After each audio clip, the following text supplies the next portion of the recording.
So this is the evolution, how we went from BB turning like this, to then using stuff like a swag where you do 2 moves after each other, to then realize that we could insert corners like this instead of this into the block like this. Then to stage 4 where we just tried doing everything with B moves, like for example this 3 move layer that we actually started using like a triple flick with our left hand to insert it. To then stage 5 where we actually started using double flicks or using double B moves to save some awkward turns. In my opinion, there are like 5 stages of how BB turning was. So in the beginning, BB turning was just always one move, or also with big B moves as well. Or in algs where you start with a B move and then don't do a B move again. And for a long time it stayed like that. In this stage, actually people were trying to avoid like doing B moves and big B moves because with the hardware and the Fingertricks used, then it were not easy.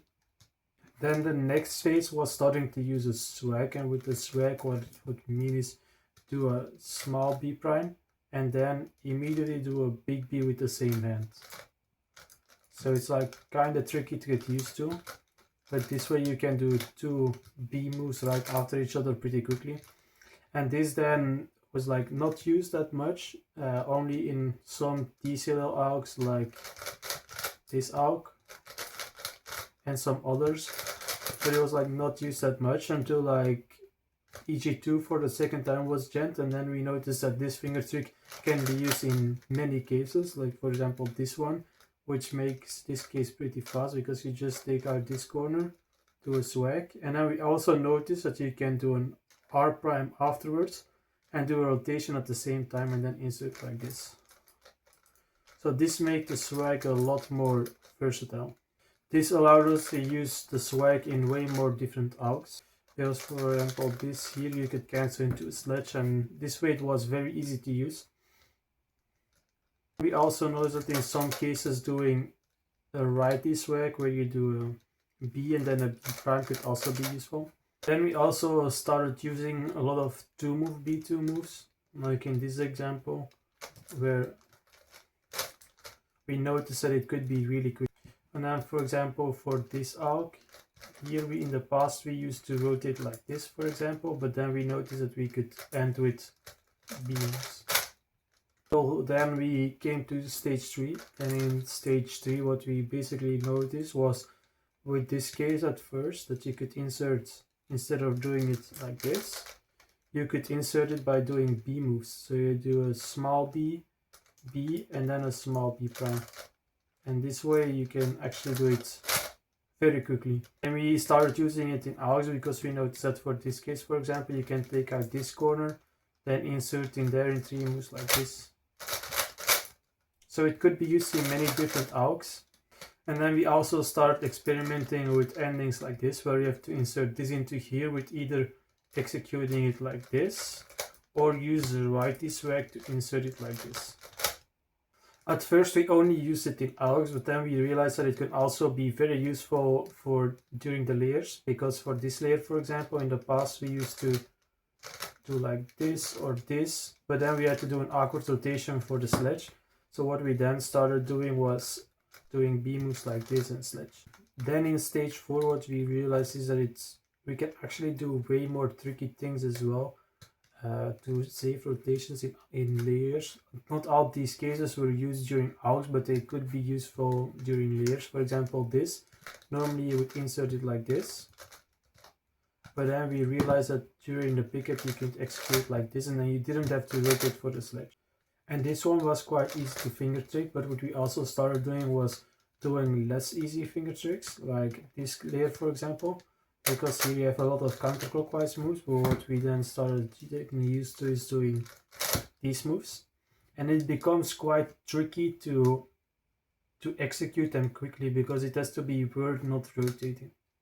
And then it also started to get used for layers like this for example, where you insert normally it like this, but then we started doing layers like this. And then also we started to get used to doing longer sequences like 4 B moves in a row. For example, for this layer, what we noticed that we can do R, B, R prime, B prime, R, but then here we have to do small b, b, small b prime, b again. So here we had to do 2 b moves in a row.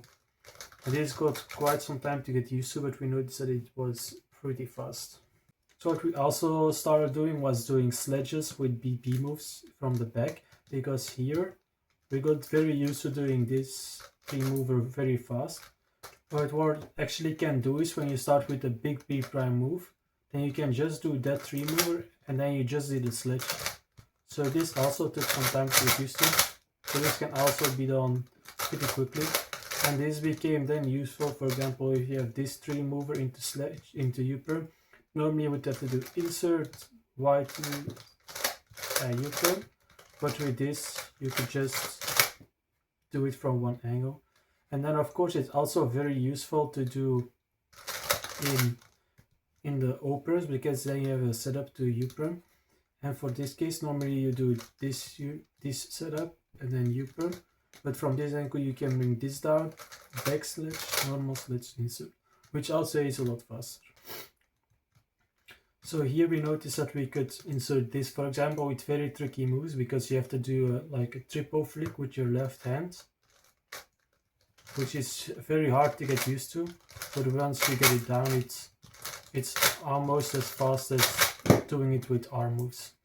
The inserts from the back by starting with big B moves are quite easy to do, but the ones where you normally start with a small R, here the inserts were a bit more tricky. So in the beginning they were slower for us to do and we just rotated, but we noticed that we could insert it like this, or even push with the middle finger and then insert it like this. And this made it actually worth it to do EG2s like this. And that made it actually worth it to do EG2s like this, where you push it out, insert it here in 3 moves, and then insert like this.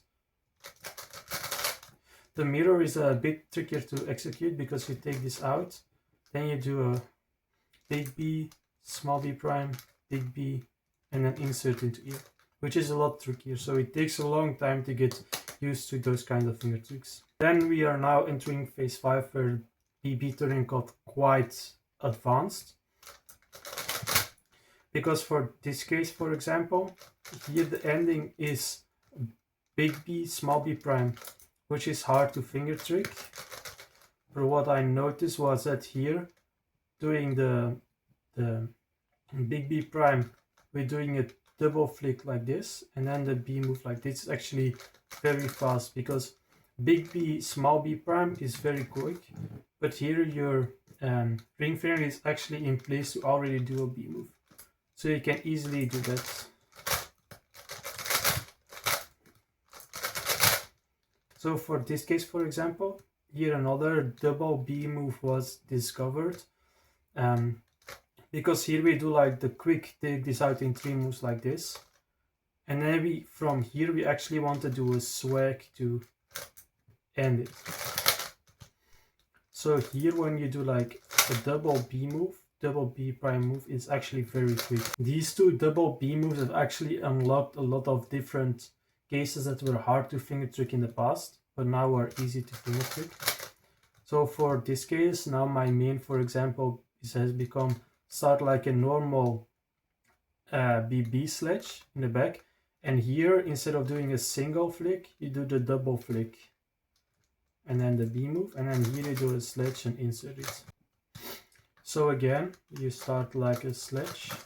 Inserting this is not always easy from some positions of your hand, but what I noticed is that you can also do it with starting with the double B and then the small b, and then here to the swag. So here it actually becomes quite useful, because normally you do a hedge and then you have to somehow rotate to the back to do it. But if you here after the hedge do a small b, then you are perfectly in place to insert it with that double B moves. This double small B prime is also useful for some TCLs, for example, where you here do the double one and then you can insert it, which makes it a lot faster. For this EG2 it's also quite handy, because here you can also start with a double B prime and then here insert these two like this. So the hedge always stayed quite tricky with these Fingertricks, because here you have to do it in an awkward way, like this for example, or do it this and then go right into a sledge. But it was never really worked. With the double flick, actually the hedge becomes quite doable from the back. So you start with a small B prime, the double move, then a small B, and then you do the big B like this. By doing it this way, it actually becomes worth considering. For example, for a long time when you had this U-perm and you canceled in it like this, it was not really worth doing because the rotation in the head switch would be bad, but now you can do it. Now it's actually worth it to do it this way. And then another type of double move that you can do from this angle, for example, for this alg, is do double B moves. So you do a B and then you push through to do another B.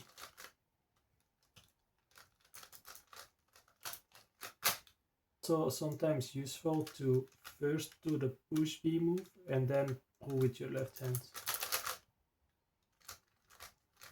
Here it's not that useful, but in some cases it's better. Another type of BP turn that's referred to 7 simul turning is because you use all your fingers here. You see here you do the B moves like this in the back.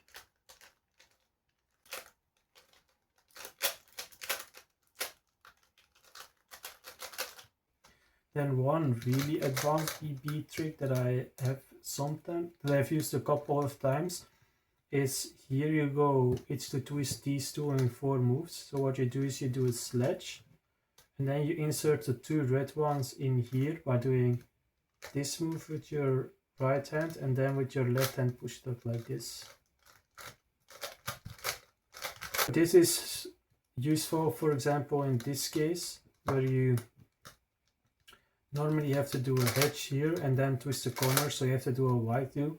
But if you do a hedge here and then execute like this, it becomes quite fast.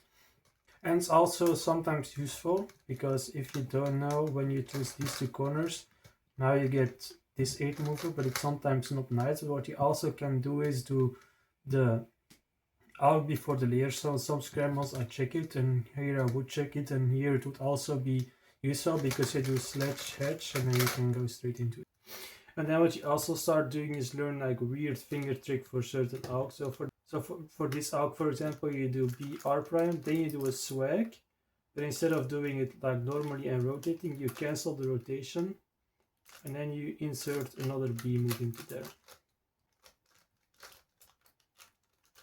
For me now, I got so used to doing layers from all different angles that for me, for example, for this where I have to rotate, for me it just feels natural and is just almost as fast as doing R moves doing. In conclusion, B turning is very useful, but it's very hard. You're getting used to inserting this into here to get it like really fast. Took a couple of months of just using it a lot, and then even more when you look into doing these random 3 movers that took a long time to get used to. But the payoff, in my opinion, is quite large, especially for using it during your layers, because it saves you from doing a lot of different rotations and makes your algs flow way better.